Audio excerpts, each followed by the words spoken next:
High বন্ধুরা, আপনারা জানতে চেয়েছিলেন Hyundai Creta car engine number আর চ্যাসিস নাম্বার কোথায় থাকে। তো সেটা আমি আপনাদের দেখাবো, চলুন। তো বন্ধুরা, এটা হুন্ডা ক্রেটা কার আছে।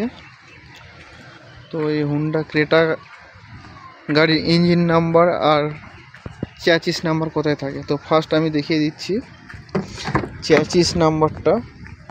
আপনারা এরকম সিটটা এরকম সরাবেন, তো এখানটায় দেখবেন চ্যাসিস নাম্বার আছে। এই দেখুন চ্যাসিস নাম্বার,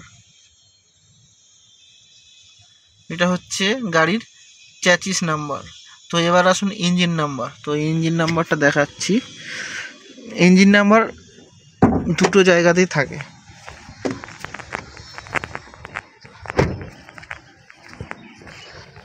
তো এখানটা বর্নার খুলছি।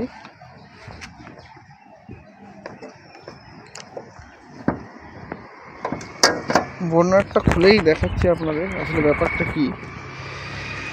এই যে ইঞ্জিন আছে, এই ইঞ্জিন নাম্বারটা এমন ভেতরে আছে না যে আপনারা বাইরে থেকে দেখতে পাবেন না। একমাত্র যদি ইঞ্জিন খুলে পাসপত্র খুলে দেখা হয় তবেই নিচে আপনি দেখতে পারবেন। তো ছেড়ে দিন, এখানে আপনি পাবেন না ইঞ্জিন নাম্বার।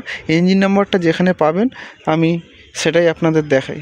তো এটাকে ক্লোজ করে দিই, ক্লোজ করে দিলাম। তো এবার আপনি চলে আসবেন একদম গাড়ির বাঁ দিকের সামনের দরজাটা খুলবেন। খোলার পরে এখানটায় একদম দরজার সাইডে এখানটায় দেখতে পারবেন, এই যে এখানটায় একদম পুরো আপনাদের সব ক্রেটা কারের দেখুন এদিকে, এটা হচ্ছে ইঞ্জিন নাম্বার আর চ্যাসিস নাম্বার দুটোই দেওয়া আছে, ঠিক আছে। এখানটাই দুটো আপনি পেয়ে যাবেন, ভালো করে দেখে নিন। এখানটায় এটা হচ্ছে মডেল নাম্বার আর এটা হচ্ছে চ্যাসিস নাম্বার।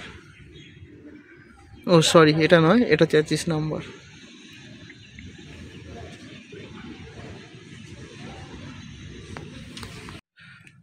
তো আজকের মতো টাটা সবাইকে, দেখা হবে পরবর্তী নেক্সট কোনো ভিডিও নিয়ে।